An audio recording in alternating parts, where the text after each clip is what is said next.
Michael. I guess first of all, I wanted to thank Mrs. Walchuk and Mrs. Grusin for throwing such a great party. I think everybody's having a very good time.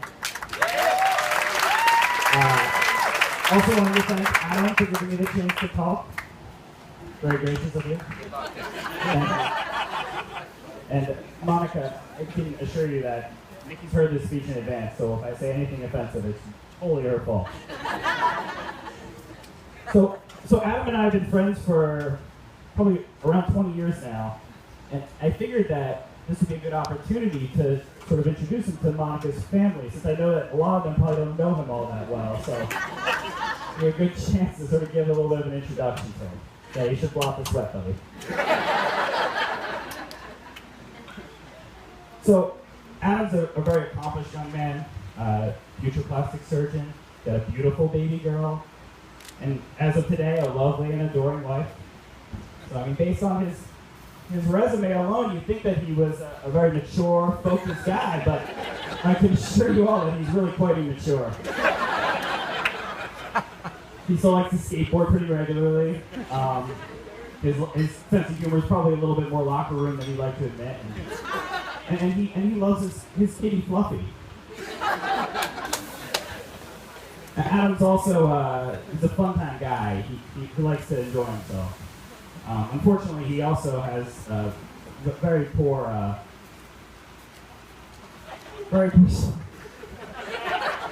unfortunately, it's very poor judgment that doesn't really cut well with that. So for instance, I remember one time in high school, we were all hanging out drinking a little bit, as teenagers are wont to do. We were over 21 at the time, we were a little slow. When Adam got sick, and I think a lot of us have had that happen. Not a big deal typically. Excuse yourself, do it in a little bit discreetly. Adam did decide to go that route. He proceeded to vomit in front of our buddy's grandmother.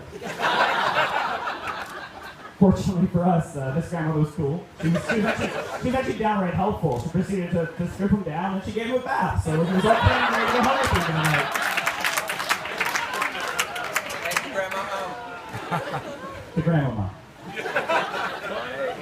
Now that happened like over 15 years ago. And I'm sure he'll tell you that he's mature now, and it's true. He doesn't get sick after 2 beers anymore. At least I don't think. Prove it. But I can assure you there are plenty more raunchy stories, but I'm going to save those for another time. Maybe later tonight if you're lucky.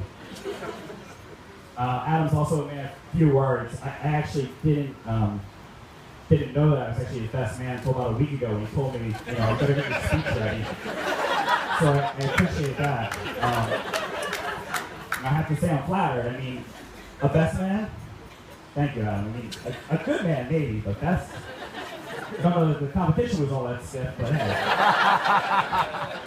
And actually, talking to Eric today, he told me that when I called him, or he called me a few months ago, and we were talking about the wedding, and I mentioned that, he excited to be in it. He had no idea he was actually in the wedding, so yeah, Adam's not always the most forthright, so, if you really want to know what he's thinking, it might take a little work, but you get it out of him. Finally, Adam is he's an indecisive person. I remember one dinner down in Baltimore, Monica and Adam came to visit Nikki, my wife, and I. We had a very nice meal. I remember thinking to myself that Monica is really perfect for him. She's fun-loving, easygoing, doesn't take any of his crap, which is important. And at the end of the meal, Monica excused herself to go to the bathroom, and Nikki and I promptly started berating Adam. He even took the post of this girl. He knew that he wasn't going to do it. No. I'm pretty sure he knew it too. It took him about 2 years to come around, but he finally did make the right decision and asked Monica to marry him. And lucky for him, she said yes. I guess also in thinking about what I should say tonight, I was reminded of around the time that my son Charlie was born. Remember after the grandparents, the aunts and uncles all got a chance to meet him, Adam and Monica were the first two to come down and visit him that weren't family members.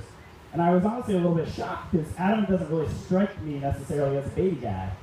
But he was really excited, and I didn't quite understand what was going on. A few months later, he told me that Monica was pregnant, and it started to make sense. I think the excitement that he had for birth of my son was really a reflection of his own excitement. And I can honestly say I think that he happier now than I've ever seen before. So,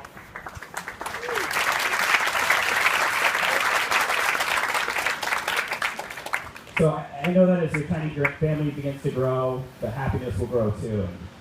And I know that you have a great future ahead of you in a long, happy marriage.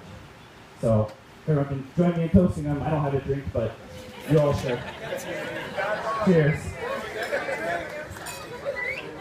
Put your hands on everybody, my best man over here.